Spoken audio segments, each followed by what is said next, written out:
બાપુ આપણે આટલી બધી ચર્ચામાં હા એક તો પ્રતિપાદિત થયું કે આપ હનુમાનજીના પ્રખર ઉપાસક છો. હનુમાનજીના વળગાટ દૂર કરવાના દેવતા તરીકે સામાન્ય લોકો માને. હા તો આ વળગાટ ને ભૂત પ્રેત ને એ બધું શું હોય છે બાપુ? આ સમય અનુસાર ઘણી વખત એવું બને છે. બાપુ ભૂતનું અસ્તિત્વ છે? પ્રેતયોની આખી છે બાપા. છે? આપને કોઈ અનુભવ થયેલો? પ્રેતયોનીમાં હા, અમારા ગામનું ચોગઠ હા ધરમસિંહ ટપુનું મકાન છે. જી જી. અને હાલમાં એનો દીકરો અત્યારે ભરતભાઈ ડૉક્ટર છે, બહુ મોટો ડૉક્ટર છે. એનું મકાન પ્લોટમાં આવેલું છે.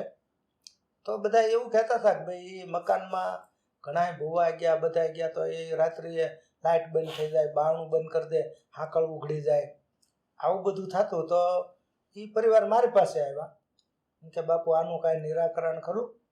તો મેં એવું કીધું કે ભાઈ અંદર હનુમાન ચાલીસાના પાઠ કરો. એટલે એનો દીકરો બાબુભાઈ છે એ અને હું જાઉં અને એક અમારે વિઠ્ઠલ ભગત, ત્રણે અમે હનુમાન ચાલીસાના પાઠ ઓછામાં ઓછા લગભગ 108 કર્યા અમે રાતે. હા 108 કર્યા. એટલે એવી રીતે ઘણા દિવસ રાત્રે ગયા અમે.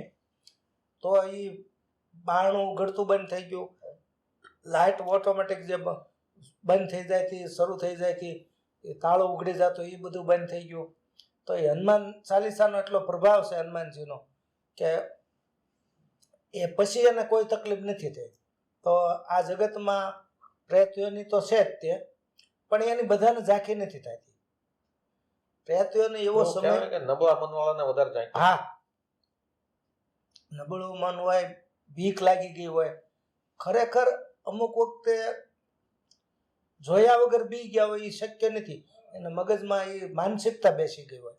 પણ પછી એક હનુમાનજીનું ભભૂતિક હનુમાનજીનો હનુમાન ચાલીસા બોલીને આપણે દોરો આપીએ. પણ હનુમાન ચાલીસા આવડતું નથી. દાખલા તરીકે એક ભાઈ છે, નીકળ્યા, એને બહુ બીક લાગે, હા, ઘર બહાર નીકળ્યા વગર છૂટકો નથી રહેતા 10, 11, 12 વાગે. બરાબર. હનુમાન ચાલીસા નથી આવડતું, બિચારો શું કરે? તો એને બીજું કઈ નહીં કરવાનું. હનુમાનજી જે ગામમાં મંદિર હોય, શનિવારના દિવસે સાંજે હનુમાનજીને 7 અડદના દાણા તેલમાં નાખીને તેલ ચડાવી આવવાનું અને હનુમાનજીને આંકડાની માળા ચડાવી દેવાની 108 ફૂલની, તો એનું નિરાકરણ થઈ જાય.